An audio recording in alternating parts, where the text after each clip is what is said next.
In 1982, there was this brilliant materials scientist, Dan Sheckman, and he was looking through an electron microscope in his lab, studying I think it was a rapidly cooled alloy of aluminum and manganese. Yeah, aluminum manganese. Right. And what he saw in the diffraction pattern, the geometric shadow that the atomic structure casts, it was, well, it was considered mathematically impossible. It was so blasphemous to the established laws of physics at the time that he was literally mocked. Oh, totally mocked. By two-time Nobel laureates, no less. Yeah. And he was actually forced to leave his research group over this because what he saw was a fundamental shape that the universe supposedly forbade from existing in solid matter. He saw a tenfold symmetry, and that inherently relies on the geometry of a simple five-sided shape, a pentagon. It was a discovery that it didn't just rewrite crystallography. It forced us to look at higher dimensional mathematics just to explain a piece of metal you could, hold in your hand. Because when you start pulling on the thread of the number 5, reality just starts to unravel in some incredibly strange ways. Which is exactly what we are doing today. Welcome to the deep dive. If you're listening to this, you're not here for a surface-level summary. You want the mechanics, the complexities, the full architectural blueprint. And today, we have a massive, seemingly unrelated stack of sources on the table. Very unrelated. Right. We're pulling from encyclopedic entries on pure mathematics and graph theory. We have dense texts on quantum chromodynamics, evolutionary biology manuscripts, foundational texts of traditional Chinese and Japanese philosophy, and even advanced musical theory guides. Yeah. And they all converge on one single mysterious organizing principle. Yeah, we're looking at what we can call the universal pentad, the number 5 acting not just as a digit we use to count our spare change, but as a hard limit, a structural template, and really a recurrent code across the entire cosmos. And to truly see it, you have to be willing to look at the pure math, the physical matter, the biological evolution, and the human mind all simultaneously. You have to connect those dots. Absolutely. So we're going to be meticulous. We're going down every tangent, defining every obscure term, and figuring out the why behind the what. Because before we can understand how 5 breaks the laws of physical matter in a lab, or, how it shakes subatomic particles, we need to understand the raw code. We had to start with pure, unadulterated mathematics, number theory. Right. So to a mathematician, 5 is, at its most basic level, a natural number. It's a positive integer. But more importantly, for number theory, it's the third prime number following 2 and 3, meaning it has no positive divisors other than 1 and itself. Okay. But where 5 really starts to gain its unique architectural power is when we look at its classification as a Fermat prime. Okay, let's unpack this. Let's explain Fermat primes, because we aren't just doing basic arithmetic here. This is named after Pierre de Fermat, the 17th century French mathematician. What makes a prime number a Fermat prime? So a Fermat prime is a prime number that can be generated by a very specific recursive formula. You take 2 and you raise it to the power of 2 to the power of n. And then you add 1. So if n is 0, 2 to the power of 0 is 1. 2 to the power of 1 is 2. Add 1, and you get 3. That is the first Fermat prime. Okay, so applying it to 5. If n is 1, then 2 to the power of 1 is 2, then 2 squared is 4. Add 1, you get 5. So 5 sits there as the second Fermat prime. But, why does that matter? Why do mathematicians care about this specific formula at all? Because it bridges the gap between pure numbers and physical geometry. It goes all the way back to the ancient Greeks, actually. They were obsessed with what you could draw using only a compass and an unmarked straight edge. Oh, right. Classical construction. Exactly. And much later, Carl Friedrich Gauss proved that a regular polygon can be constructed with just a compass and straight edge if, and only if, its number of sides is the product of a power of 2 and distinct Fermat primes. Wow. Okay, so because 5 is a Fermat prime, the regular pentagon is geometrically constructible in the real world. Yes. And Fermat originally conjectured that all numbers generated by his formula would be prime. He turned out to be totally wrong. They get massively large very quickly, and by the time you reach the 5th one, it just breaks down. It becomes divisible by 641. But 5 survives. Right. 5 is a stable integer in this sequence. It's also the second pentagonal number, which I find fascinating because it's where numbers become visual shapes. figurative numbers. Yeah, imagine laying out pebbles on the ground. If you arrange them to form a series of nested, expanding regular pentagons, you generate a sequence of numbers. Okay. The formula for the n pentagonal number is n multiplied by the quantity 3 times n minus 1, all divided by 2. So the first number is just one pebble. The second layer requires exactly 5 pebbles. It is the first odd pentagonal number greater than 1. And we can't really talk about sequences in nature without bringing up the Fibonacci sequence, the famous progression where each term is the sum of the two preceding ones. 1, 1, 2, 3, 5, 8, 13. Right, the golden spiral. Exactly. 5 is the fifth term in that sequence, inexplicably linking it to the spiral growth patterns of sunflowers, nautilus shells, you name it. It is, yeah. It's defined by that strict recurrence relation.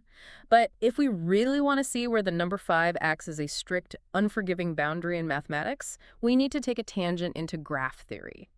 We need to look at something called the K5 graph. Okay, I'm trying to visualize this. Yeah. When we say graph, we aren't talking about a bar chart or like an XY axis. What is a K5 graph? In graph theory, a graph is simply a set of points, which we call vertices connected by lines, which are edges. A complete graph is one where every single vertex is connected to every other vertex by a unique, unbroken edge. Got it. Like a network. Exactly. Think of it like a communication network, where every single computer must have a direct physical cable connecting it to every other computer on the network. Okay, so K5 is 5 points. If I arrange 5 points in a circle, like the corners of a pentagon, and I start drawing lines so every point touches the other 4, I draw the outer rim, right? That's the pentagon. Then I connect the points across the middle, and I get a star.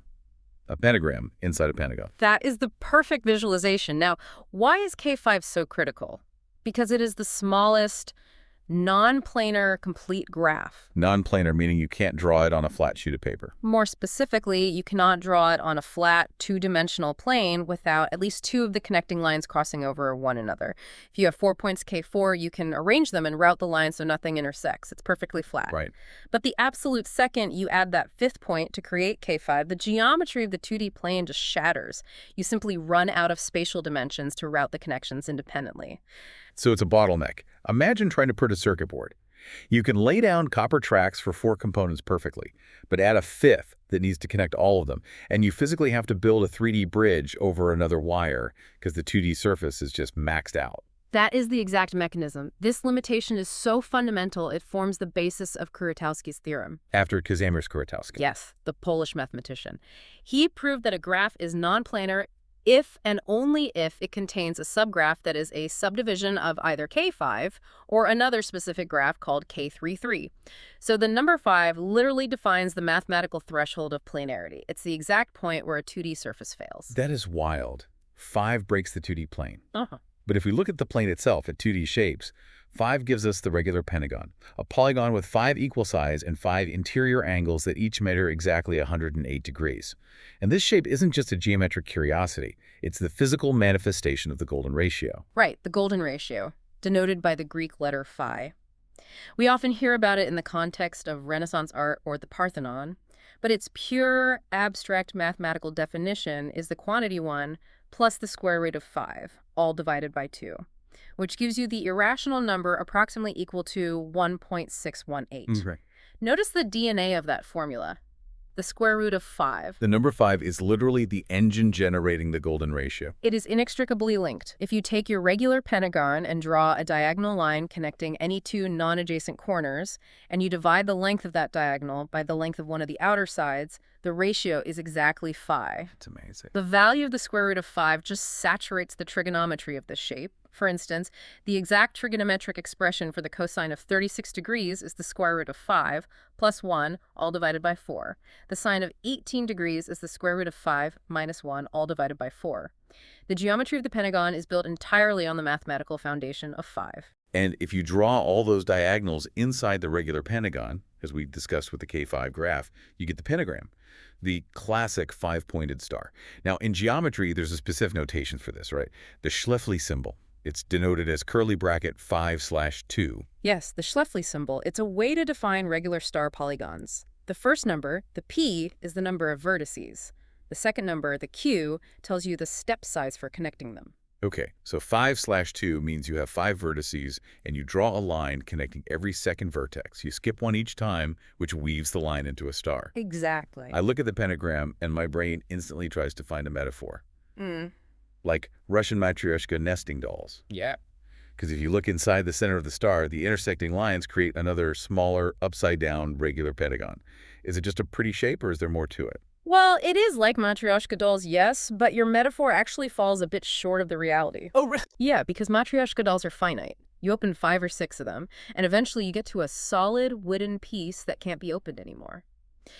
The pentagram is an infinite fractal recursion. Infinite. Infinite. The line segments of the star are divided by each other at exactly the golden ratio at every single intersection. And you're right, it creates an inner pentagon. But inside that inner pentagon, the mathematics dictate that another pentagram exists, which creates another pentagon, which hosts another pentagram. Oh, wow. Imagine opening those dolls forever, zooming in infinitely, and the geometric proportions never change by even a fraction of a millimeter. It scales down perfectly, forever, dictated by the number 5. I am trying to wrap my head around that infinite loop. But let's take a step up. If 5 dictates infinite recursion in 2D, what happens when we pull that geometry up into the third dimension? Because we hit another absolute hard limit here, the Platonic solids. Ah, yes. The Platonic solids are the only convex regular polyhedron mathematically possible in three-dimensional Euclidean space. Okay, let's break down those arcane terms so we can picture it. A polyhedron is a 3D shape with flat polygonal faces, straight edges, and sharp corners, which we call vertices. Convex means it bulges outward, right? It doesn't cave in on itself. Correct. And regular is the key word here.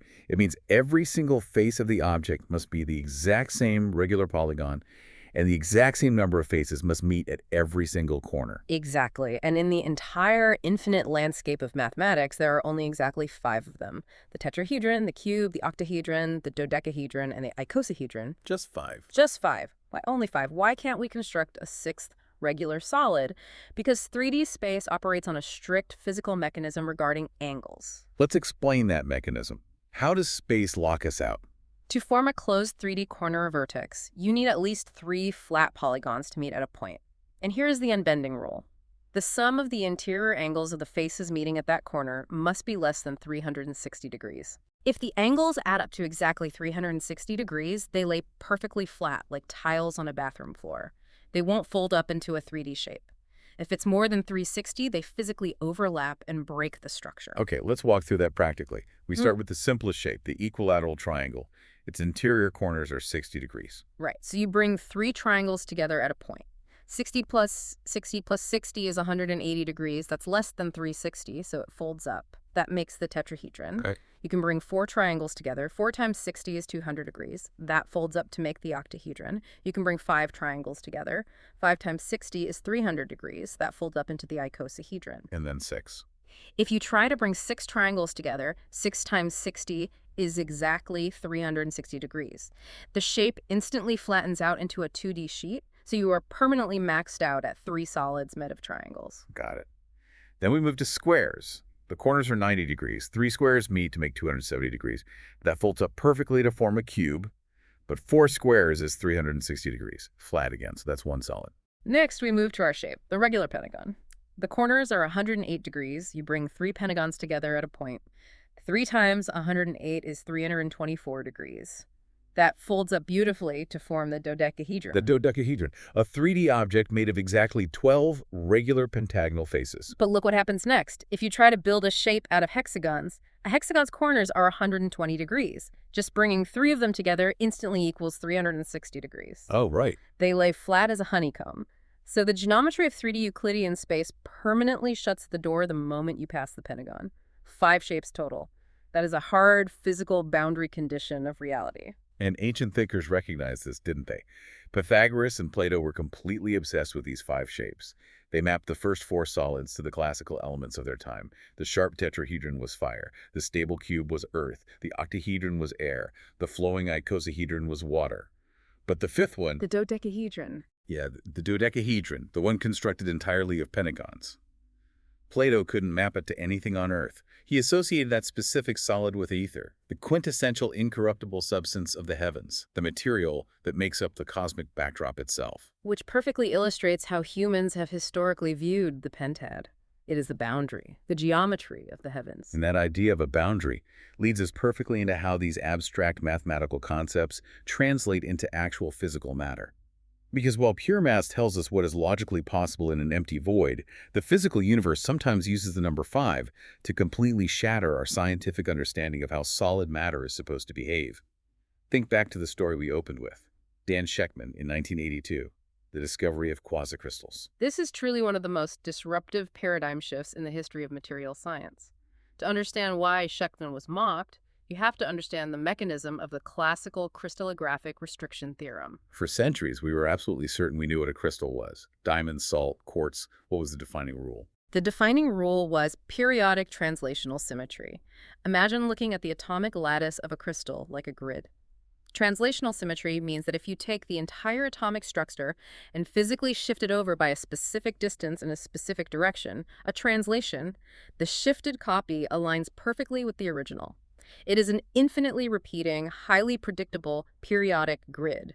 Again, think of laying down standard tiles on a floor. Right, and because of that requirement to tile perfectly without gaps, classical physics dictated that crystals could only possess 2-fold, 3-fold, 4-fold, or 6-fold rotational symmetries. You can tile a floor perfectly with rectangles, triangles, squares, or hexagons. They lock together. But 5-fold symmetry was considered mathematically and physically impossible in a crystal. Try tiling your bathroom floor with regular pentagons. No matter how you arrange them, you inevitably end up with awkward, empty gaps. And physics hates empty space in a solid structure. Exactly. Therefore, the scientific consensus was that atoms could never arrange themselves in a 5-fold symmetric lattice. It was an unbreakable law. Until Shechtman cooled that aluminum-manganese alloy and saw the 10-fold diffraction pattern, which proves a 5-fold atomic arrangement. Linus Pauling, a giant in the field of chemistry, publicly stated, "There is no such thing as quasicrystals, only quasi-scientists." Ouch. I know, right? But Shechtman was right, and it eventually earned him the Nobel Prize. He had discovered a new state of solid matter. By definition, a quasicrystal is highly ordered, but aperiodic. Aperiodic meaning it doesn't repeat. So how does it fill the space without gaps? If I can't tile pentagons on a floor, how are these atoms doing it? They fill space continuously, but they lack translational symmetry in more than n-1 linearly independent directions. Okay, hold on. Lacking translational symmetry in n-1 directions. My brain is breaking slightly. What does that actually mean in a physical sense? It means that while the pattern of the atoms is highly organized and structured, if you shift it, it never perfectly overlaps with itself again. It never repeats the exact same sequence twice. To explain the mechanism of how this is physically possible, mathematicians had to look to higher dimensions. Specifically, the work of a mathematician named Harold Bohr, Niels Bohr's brother, who developed the concept of an almost periodic function. And how does that relate to higher dimensions? Let's start in 2D. You may have heard of Penrose tilings, created by the physicist Roger Penrose. He figured out how to tile a 2D plane perfectly without gaps using 2 different shapes of diamonds. Yes, I've seen those. The overall pattern exhibits 5-fold symmetry, but the exact arrangement of the tiles never repeats. It is aperiodic. Well, a mathematician named Nicolas de Bruijn took Penrose's work and asked, how is this mathematically generating itself? And he proved that 2D Penrose tilings are actually 2D slices or shadows of perfectly repeating 5-dimensional hypercubic structures. Wait, I need a physical analogy for a 5-dimensional shadow. How could a physical piece of metal in a lab be a shadow of a higher dimension? Think about casting a shadow with your hand against a wall. Your hand is a 3-dimensional object. The shadow it casts on the flat wall is 2-dimensional. Depending on how you rotate your hand, the 2D shadow changes shape, but it is always a projection of a higher dimensional reality. Right.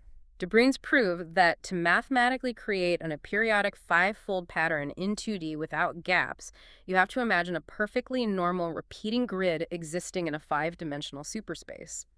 If you shine a theoretical light through that 5D grid at a very specific irrational angle related to the golden ratio, the shadow it casts down onto our 2D plane is a Penrose tiling. And when we translate that up to the 3D quasicrystals Shechtman found. The physicist Peter Kramer proved the exact same mechanism. The 3D icosahedral quasicrystals, solid lumps of metal we can hold in our hands, are mathematical projections, or shadows, cast down from a six-dimensional hypercubic lattice. Unbelievable. In the sixth dimension, the atoms are in a perfectly repeating legal crystal grid. But when that structure intersects with our three-dimensional reality, it projects down as a quasicrystal, possessing that impossible five-fold symmetry and never repeating. That is genuinely one of the most staggering concepts in physics. But I have to push back here. Sheckman created this in a lab using rapid cooling and specific alloys. It feels like a mathematical loophole we forced matter through.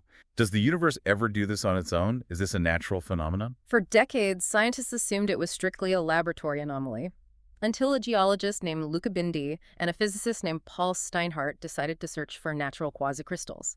They spent years combing through museum collections of rare minerals.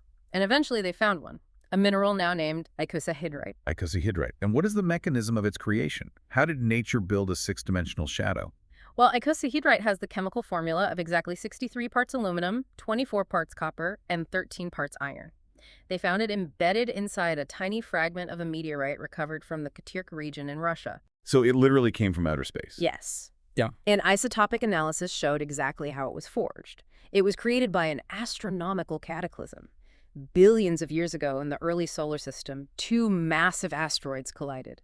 The impact was so unimaginably violent that it generated a shockwave and temperatures hotter than the surface of the sun. Wow. The intense pressure smashed the atomic lattices of the aluminum, copper, and iron together, and then it rapidly quenched cooling in the vacuum of space almost instantly. That rapid freezing trapped the atoms in the quasicrystalline state.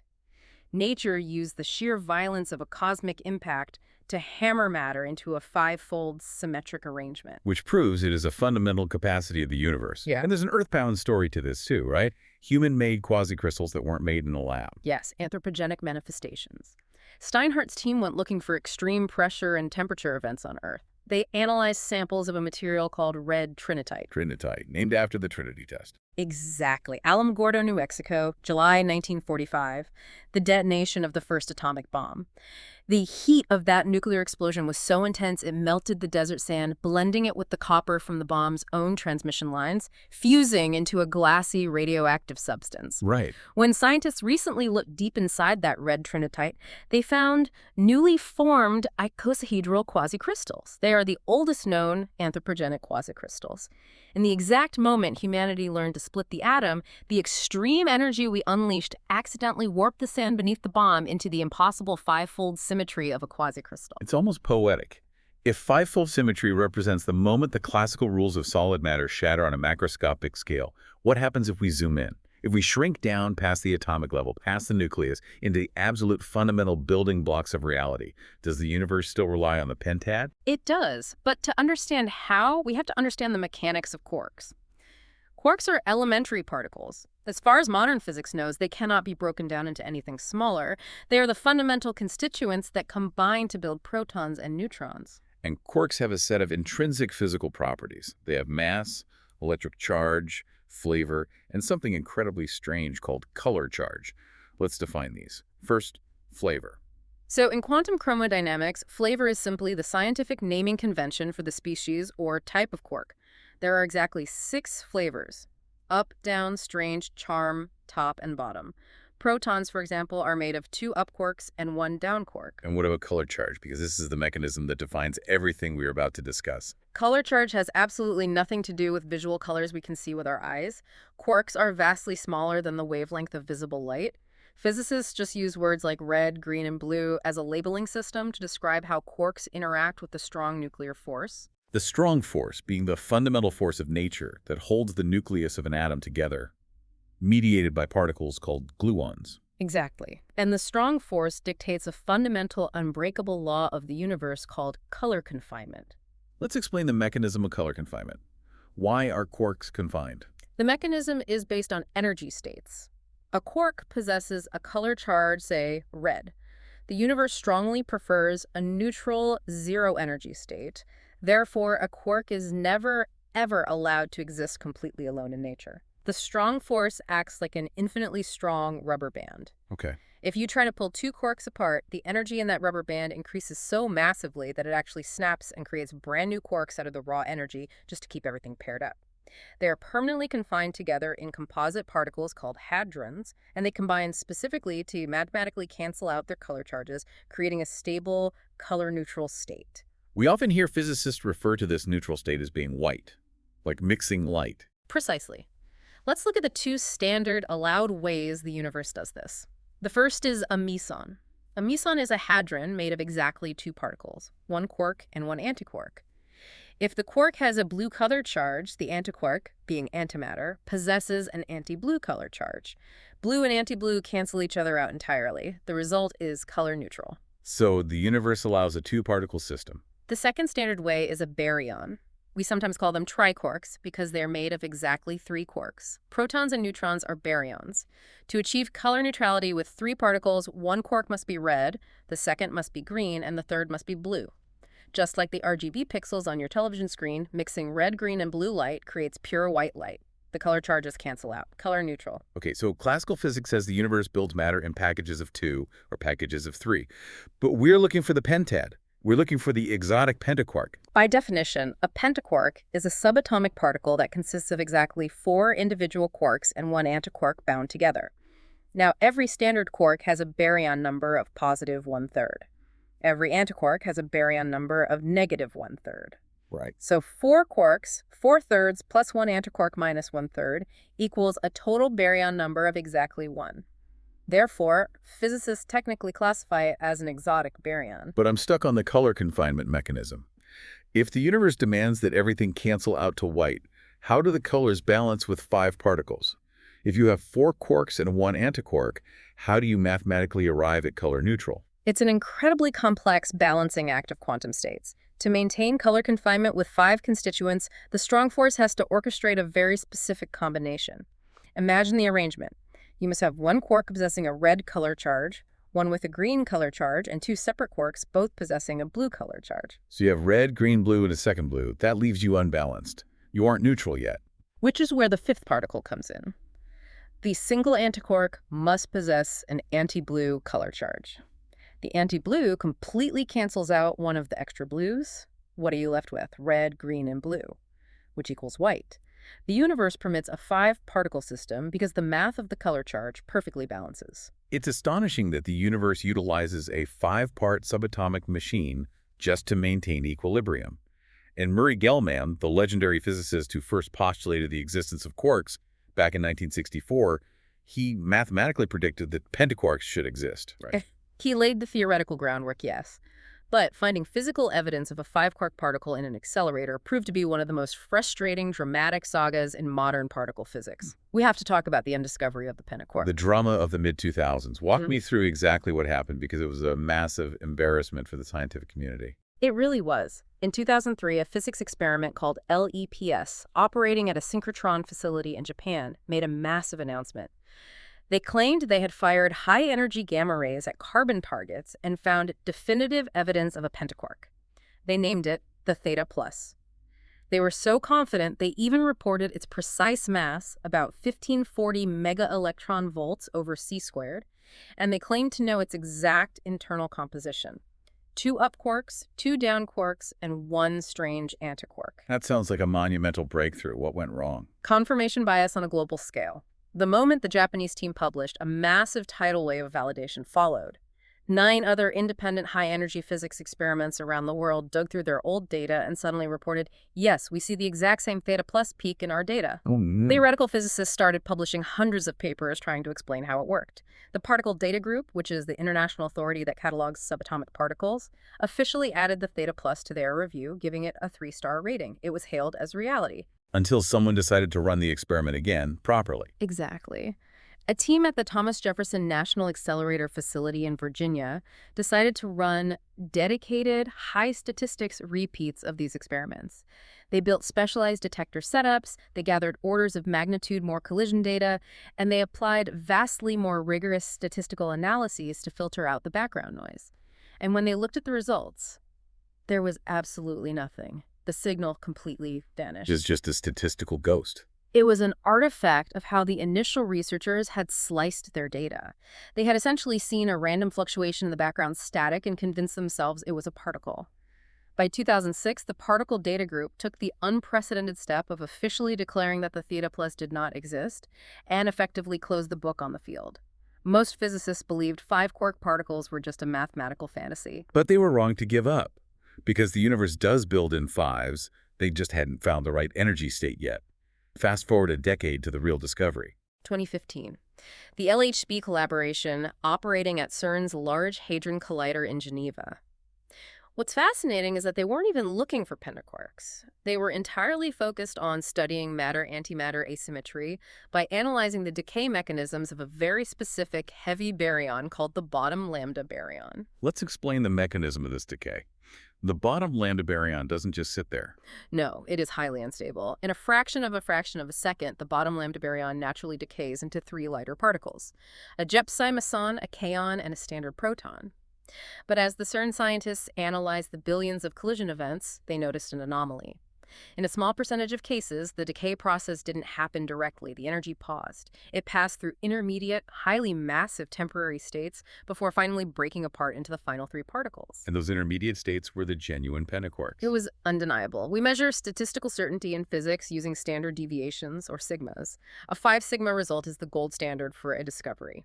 The LHCb data showed a 15 sigma proof of pentaquarks. There was less than a 1 in a billion chance it was a fluke. They initially observed two specific states, the PC4380 plus and the PC4450 plus lay. And the composition of these is different from the false 2003 particle. These are charmonium pentaquarks. Correct. They contain a massive charm quark and an anti-charm quark, alongside two up quarks and a down quark. Because charm quarks are so massive, these pentaquarks require vast amounts of energy to manifest, which is why the earlier, weaker accelerators couldn't see them. And once they knew where to look, they kept finding more. In 2019, they found the PC4312 plus lay, and their improved resolution revealed that the original 4450 peak was actually two distinct overlapping pentaquarks, the PC4440 plus and the PC4357 plus A. And then in 2022, they announced a truly exotic one, the P-cis lambda 4338s. That one is particularly notable because it is the first confirmed pentaquark to contain a strange quark alongside the charm quarks. So we have absolute verified proof that the universe builds 5-part subatomic particles. But the big question physics is wrestling with now is, how are they actually structured? Because there are two competing models for how these 5 particles stick together inside the quantum realm. Yes, the internal architecture. The first proposed mechanism is the bag model. This theory suggests that all 5 constituents, the 4 quarks and the 1 antiquark, are tightly bound together inside a single, continuous, highly confined spherical volume. They are thoroughly mixed together, interacting equally in a true, solid, 5-particle clump. But based on recent analyses, the bag model is losing favor, isn't it? It is. The leading theory, which has been heavily supported by recent reports in publications like Science News analyzing the LHCb data, is the Mason-Baryon molecule model. A subatomic molecule. Let's explain how that functions. Think of a standard molecule of water H2O. You have distinct atoms of hydrogen and oxygen that orbit each other and share bonds, but they remain separate atoms.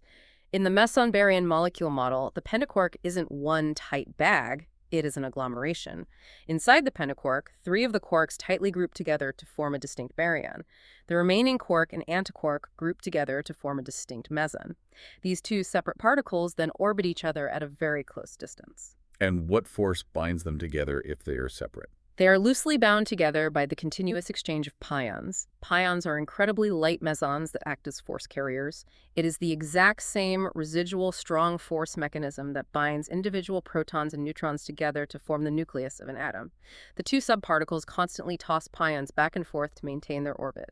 So the exotic pentaquark is literally a subatomic molecule made of 5 quarks. Okay, so if the universe forces 5-fold symmetry at the absolute smallest subatomic level to maintain stability and utilizes it in physical space to break the rules of crystallography, does that architectural rule scale up to the macroscopic world?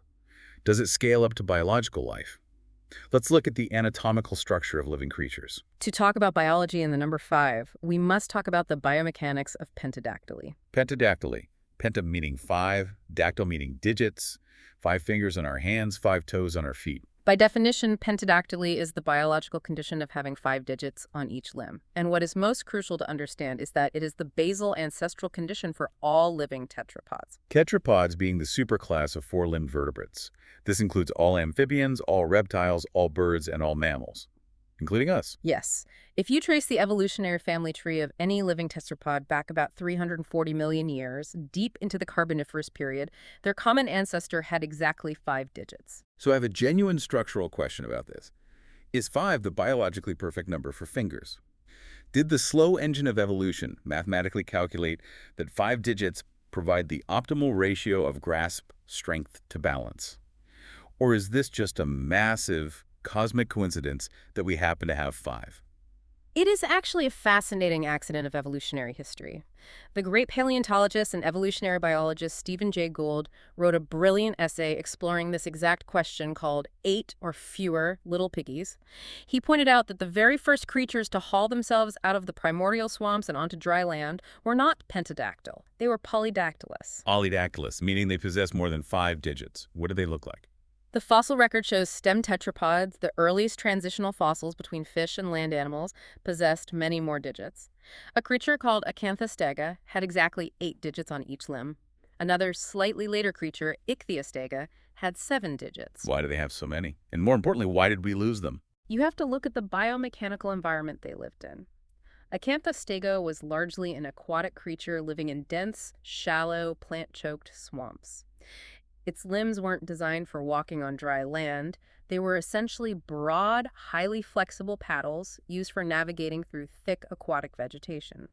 8 digits give you a very wide, webbed paddle. That makes sense. But as evolutionary pressures pushed these early tetrapods to spend more and more time completely out of the water, they encountered a massive new mechanical stress: gravity. Right. Water provides buoyancy.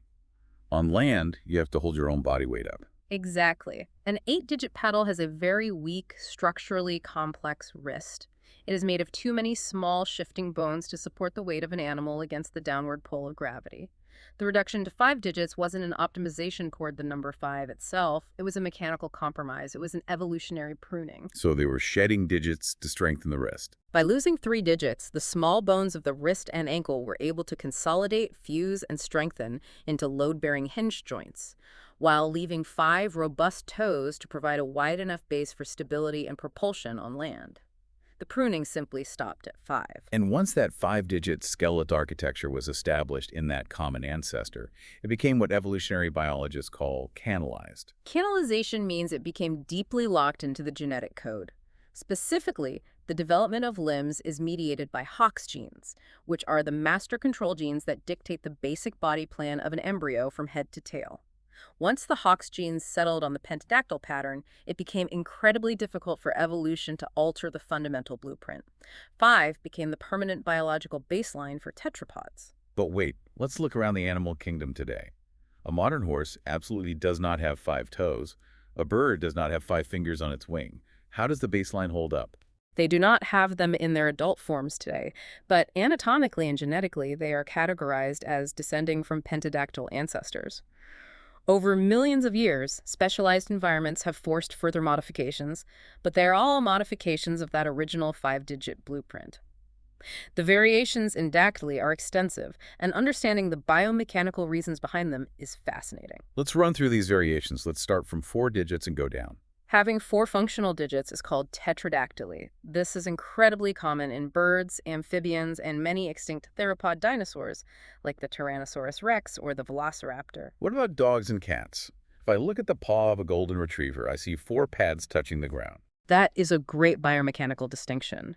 Technically, dogs and cats are tetradactyl on the ground, meaning only 4 toes bear the weight of the animal while walking or running.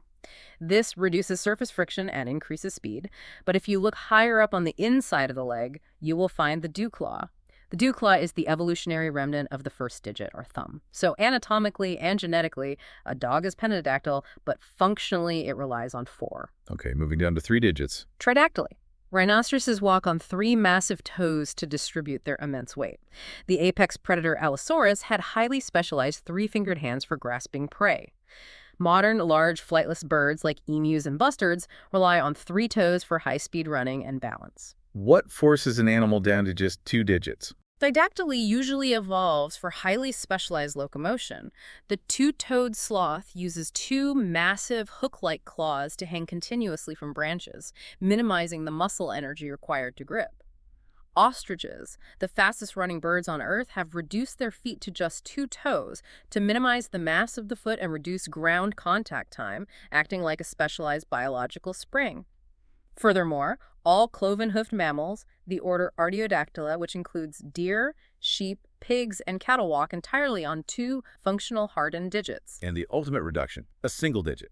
Monodactyly. The modern horse is the absolute classic example. Over millions of years evolving on open grasslands, the horse's ancestors realized that to run faster and escape predators, they needed to lengthen their legs and severely reduce the weight of their lower extremities. The horse evolved to stand entirely on the very tip of a highly enlarged single middle toe digit number 3. Oh, wow. So the hoof is just a massive toenail. Exactly. By concentrating all the force on one central axis, the limb functions like an incredibly efficient, lightweight pogo stick. However, if you x-ray a horse's leg, the remnants of digits 2 and 4 still remain internally as small, functionless splint bones running down the side of the main bone. The ghost of the pentad is still there. What about digits that fuse together? That is an anatomical condition called syndactyly. It is a fusing of the skin, and sometimes the bone, between two or more digits. Kangaroos exhibit profound syndactyly on their hind feet. Their second and third toes are completely fused together, appearing as one toe with two claws, which they use primarily for grooming. You also see it in the belted kingfisher bird, where the front toes are partially fused to create a wider surface area for perching. And we covered having extra digits with the acanthostega, which is polydactyly. Yes, which still occurs today as a common genetic anomaly. Domestic cats frequently express polydactyly. The famous Hemingway cats in Key West often have 6 or 7 toes, giving them the appearance of wearing mittens. The congenital absence of digits, on the other hand, is termed oligodactyly or ectrodactyly. Are there anatomical terms for how the digits are physically arranged to grip things? Many, specifically in birds and arboreal creatures. Clinodactyly refers to the permanent curvature or bending of a digit in the horizontal plane of the palm, often seen as a genetic trait in humans where the pinky finger bends inward. But the gripping arrangements are where it gets complex. Zygodactyly is an arrangement where two toes face completely forward. Specifically, digits 2 and 3 and two toes face backward, digits 1 and 4. Parrots, woodpeckers, and owls use this arrangement because it provides exceptional symmetrical clamping force for climbing vertical tree trunks or grasping struggling prey. Wait, I'm picturing a chameleon moving on a branch. Don't they have a similar arrangement? 2 toes on one side of the branch, 3 on the other. That is a very common misconception. Chameleons do have a pincer-like grip, but it is anatomically not true zygodactyly. Their feet are organized into opposing bundles, but the digits are grouped differently. On their front feet, digits 1, 2, and 3 are bundled together on the inside, while digits 4 and 5 are bundled on the outside. On their hind feet, it reverses. Digits 1 and 2 are on the inside, and 3, 4, and 5 are on the outside. It is a highly specialized, asymmetrical pincer arrangement, totally unique to them. Biology is so weirdly specific. Any other bizarre bird foot arrangements? Heterodactyly is extremely rare, found only in trogons, a family of colorful tropical birds.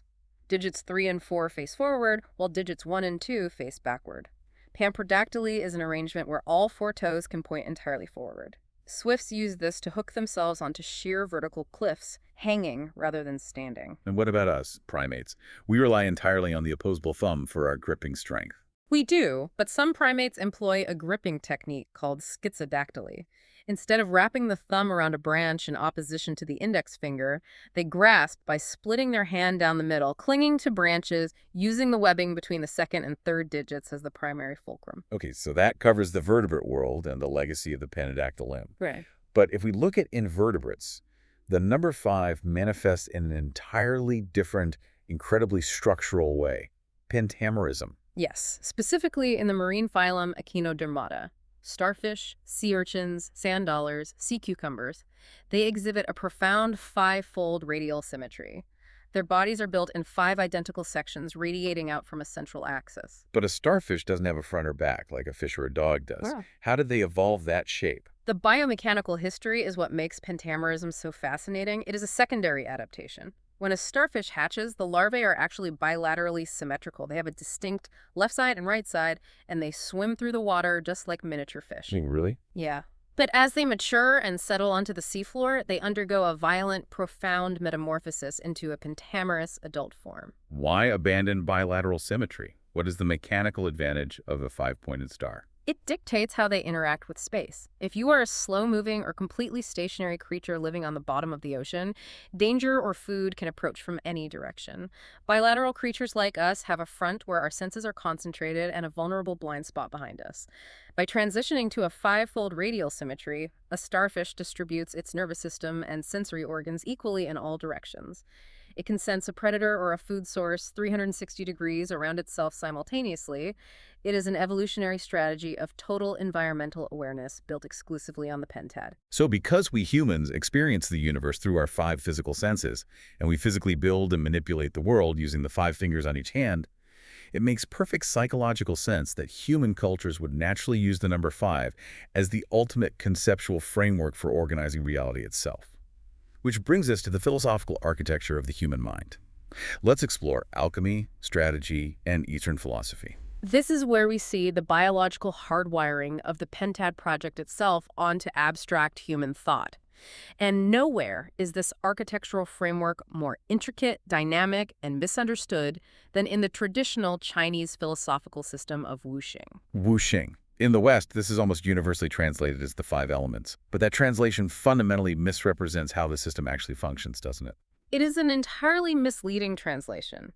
It was a false equivalence created by early Western translators who were trying to map Chinese philosophy onto the static Greek classical elements of earth, air, fire, and water. In Chinese, the character xing does not mean a solid physical substance sitting on a table. It translates more accurately to moving ones, to walk, behaviors, or phases. The respected German sinologist Manfred Porker definitively translates them as the five evolutive phases. So we aren't talking about nouns, we are talking about verbs. They're ongoing processes. Exactly. The five phases are wood, fire, earth, metal, and water. But they do not represent the physical objects themselves. They describe five dynamic modes of energy, transformation, and interaction that govern everything from the seasons to the internal organs, operating in endless, mathematically predictable cycles. Let's walk through the mechanics of those cycles, because this isn't just theory, it's an applied science in their tradition. There are two main cycles, the generating cycle and the controlling cycle. The generating cycle, also known as the Sheng cycle or the mother-sun cycle, dictates how one phase nurtures and creates the next in an infinite loop. Wood acts as fuel and burns to generate fire. Fire burns down and leaves behind ash to generate earth. Earth compresses over eons to form ores and generate metal. Metal cools and condensates moisture from the air to generate water. Water nourishes the roots of trees to grow wood. It is a cycle of pure support and amplification. But if things only ever grew and amplified, the universe would burn out. There has to be a brake pedal. That's the controlling cycle. Yes, the key cycle, or the grandfather-nephew cycle. It provides restraint, balance, and limitation. Wood, in the form of tree roots, breaks apart and controls earth. Earth, in the form of dams and riverbanks, absorbs and controls water. Water extinguishes and controls fire. Fire melts and controls metal. Metal, in the form of an axe, chops and controls wood. The system is perfectly balanced in a five-pointed star of generation and destruction. And the practical application of this is the absolute bedrock of traditional Chinese medicine. Every organ in the human body, every season of the year, every human emotion is mathematically mapped to one of these five phases. The diagnostic correspondences are incredibly precise. The wood phase is associated with the season spring, the emotion of anger, the physical liver and gallbladder, and the kinetic energy of outward expansion and growth. The fire phase corresponds to summer, the emotion of deep joy or mania, the heart and the energy of heat and rising upward. The earth phase is mapped to late summer, or the transitional periods between seasons, the emotion of worry and overthinking, the spleen and stomach, and the energy of absolute stability, grounding, and nourishment. Then metal maps to autumn, the emotion of deep grief and sadness, the lungs and the energy of contraction, letting go, and mental clarity. And finally, water maps to winter, the emotion of visceral fear, the kidneys, and the energy of profound depth, fluidity, and internal storage. Right. So let's look at the mechanism of how a practitioner actually uses this. If I am a patient and I come to an acupuncturist suffering from chronic blinding migraines, high blood pressure, and I am irrationally angry all the time, a Western doctor might prescribe a beta blocker. What does wuxing practitioner do? The The practitioner looks at that constellation of symptoms, migraines rising to the head, high blood pressure, anger, and immediately identifies an extreme excess of wood and fire energy originating in the liver. But they will not just treat the liver in isolation, they will look at the mathematical architecture of the cycles. Ah, using the stars. Yes, they might look at the water phase, the kidneys. Because water is the mother of wood in the generating cycle, they will ask, is the water failing to nourish the wood, causing the wood to dry out and ignite into excessive fire? Or they might look at the metal phase, the lungs. Because metal controls wood in the key cycle, they will ask, is the metal phase too weak to chop down and restrain this overactive wood energy? They treat the imbalance of the pentad, manipulating the whole five-part system to restore equilibrium to the body. It is a totally holistic view of the human body acting as a miniature microcosm of the fivefold universe.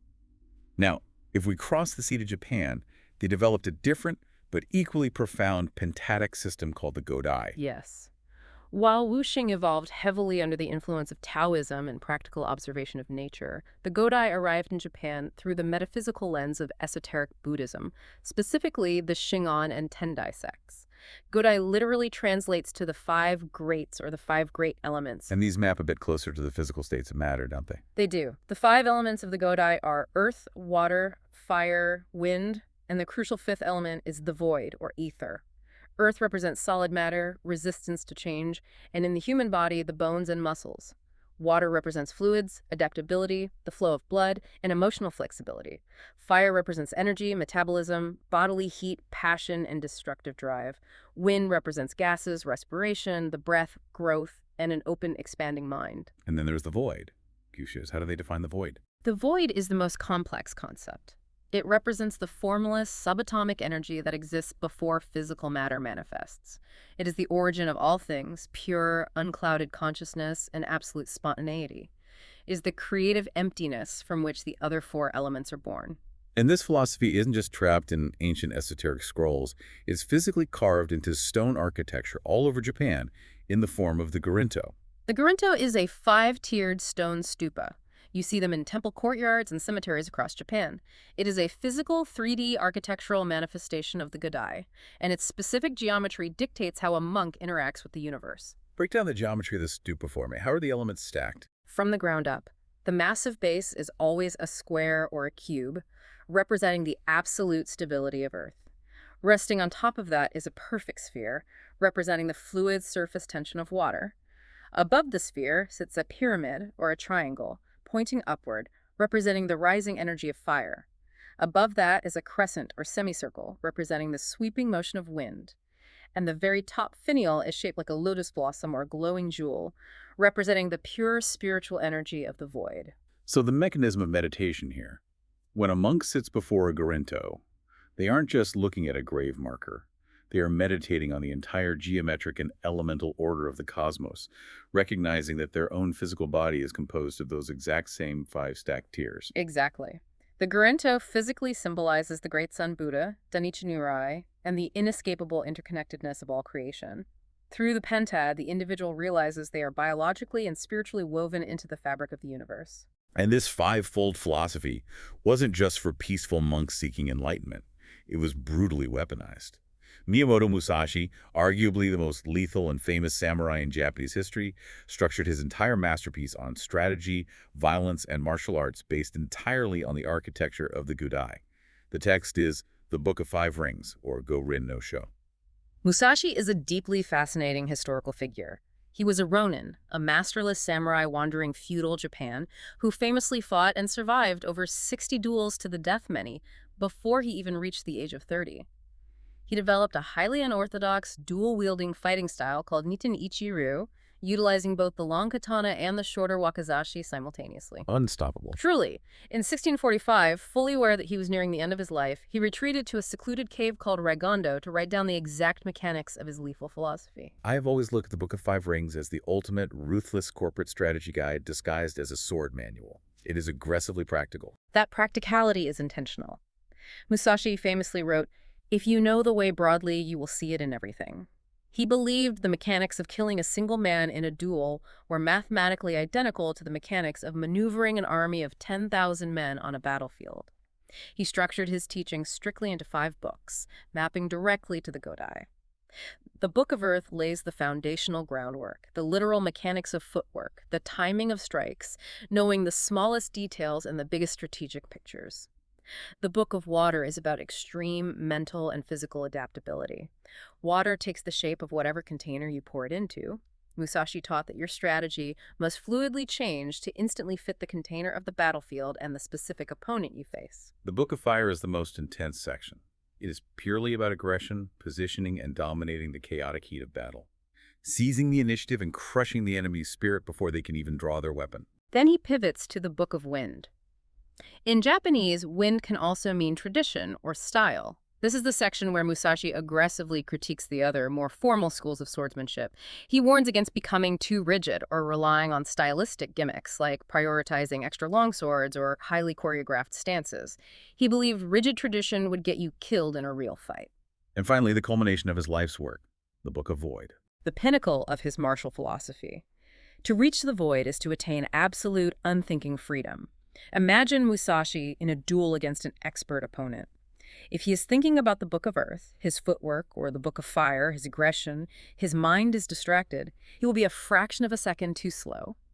Acting in the void means acting entirely without conscious thought, without hesitation, without ego. You trust your muscle memory and pure, unfiltered intuition to react perfectly to the environment. Bruce Lee would later echo this exact pentattic concept with his famous be like water philosophy. Reaching the void means your technical mastery of the four physical elements is so deeply internalized that your mind transcends them entirely, leaving only pure, lethal action. It is incredible how the number 5 acts as a specific mathematical pathway to transcendence in Eastern thought. And we look back to the West, we see the exact same conceptual architecture appearing in the laboratories of medieval alchemy.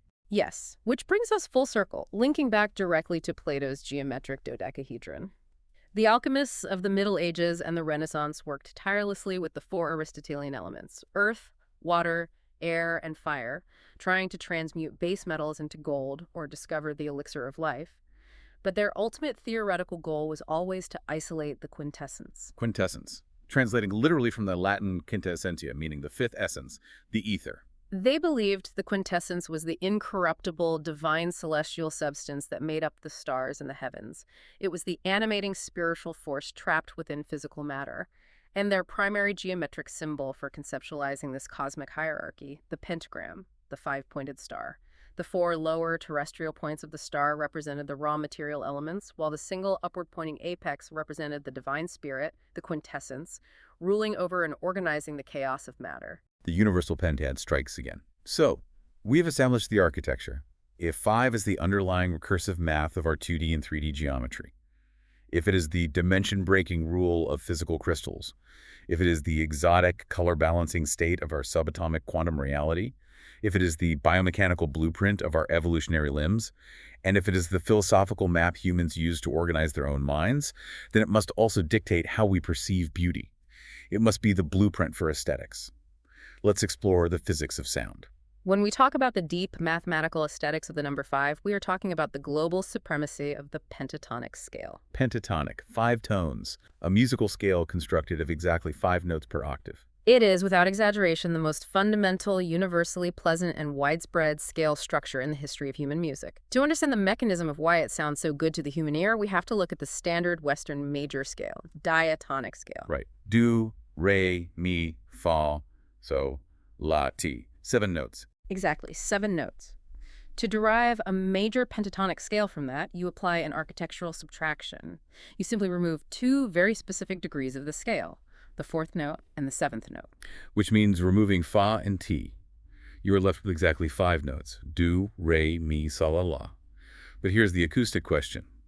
Why remove those 2 specific notes? What is the physical mechanism behind dropping the 4th and 7th? It comes down to the actual physics of sound waves and frequency interference. In a standard 7-note major scale, the harmonic interval between the 4th degree, fa, and the 7th degree, ti, forms an interval known as a tritone. Ah, the tritone, historically referred to as the diabolus in musica, Yeah. the devil in music. They called it the devil because it is highly dissonant. When you play those 2 notes simultaneously, their sound wave frequencies do not align cleanly. They interfere with each other, creating an acoustic beating effect that the human brain interprets as jarring tension, suspense, or auditory clashing. Your ear desperately wants to hear that chord resolve into a stable harmony. By mathematically stripping away the fourth and seventh notes to create the pentatonic scale, you completely remove the tritone from the equation. You completely surgically excise the tension. You do. Furthermore, removing those specific notes means there are no half steps or semitones anywhere in the scale. The distance between every note is wide. A scale lacking any semitones is scientifically classified as an anhemitonic scale. Anhemitonic, a great architectural word. Because there are no semitones and no tritones present to create acoustic friction, every single harmonic interval left in the five-note pentatonic scale is purely consonant. You have a major second, a major third, a perfect fifth, and a major sixth. What does that mean practically for a musician? It means that no matter what order you play these five notes in, no matter how randomly you strike the keys on a piano, they will never clash. They will never produce a sour chord. The acoustic math guarantees they will always sound open, pleasant, and deeply harmonious. Which perfectly explains its staggering cultural omnipresence. The pentatonic scale is the literal mathematical sound of human history. It predates recorded civilization. Archaeologists excavating caves in Europe have discovered flutes carved from the hollow bones of griffin vultures dating back roughly 50,000 years. When modern musicians analyze the whole placements and play them, they are tuned precisely to pentatonic intervals. Early Gregorian monks relied on pentatonic melodies for their sacred chants because the resonance filled massive stone cathedrals beautifully without clashing echoes. It is the absolute backbone of traditional Chinese music, where, unsurprisingly, the five specific notes map directly to the five phases of the wuxing. It is the foundation of traditional West African polyrhythms. It's the core of Native American flute music. If you listen to Celtic folk music, those haunting, timeless Scottish and Irish melodies, they're almost entirely pentatonic. And this isn't just ancient history, it defined the 20th century.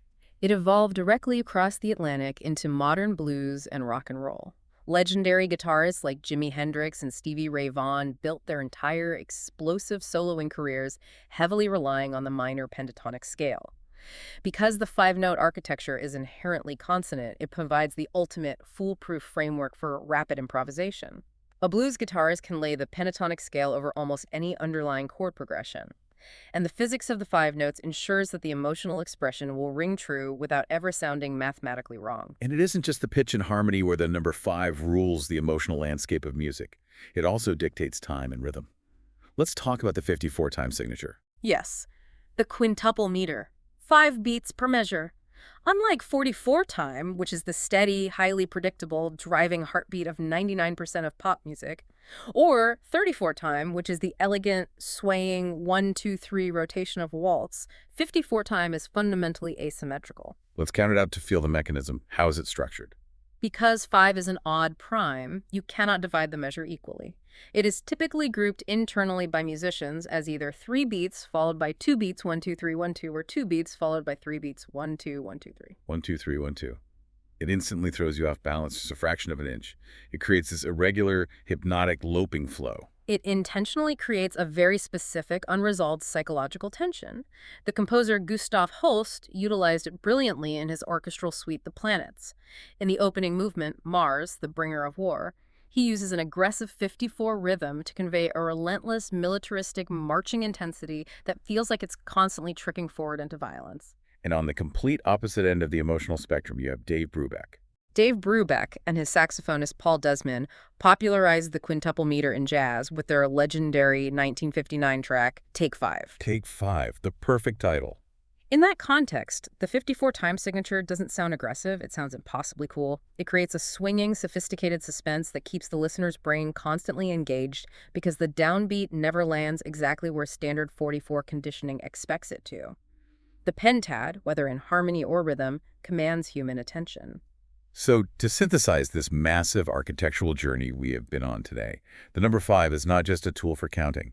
It is a hard physical boundary in the 3D geometry of the Platonic solids. It is the dimension-breaking rule of matter, projecting higher dimensional quasicrystals into our reality.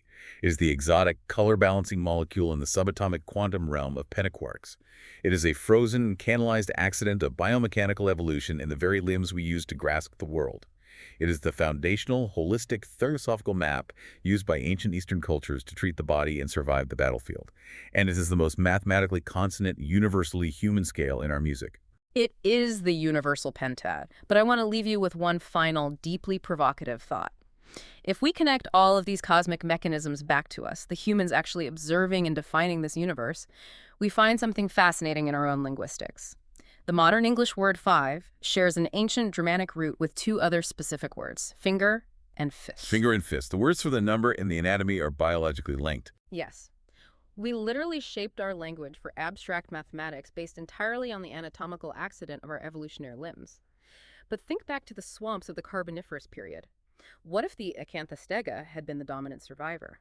What if we had evolved and built civilization with 8 fingers on each hand? We would almost certainly operate on a base 8 or base 16 mathematical system. So the ultimate question is this. Would our geometry, our architecture, our music, and our understanding of the quantum universe be entirely different because we process the math through an 8-fold lens? Would we have discovered pentagons and pentaquarks at all? Or is the pentad truly an inescapable, objective, universal constant, woven so deeply into the fabric of reality that it was always waiting to be discovered, regardless of how many fingers we use to count it? That is a staggering concept to mull over the next time you look down at your hands. We like things to be categorical, to be highly functional, like counting 1, 2, 3. But the universe doesn't just count.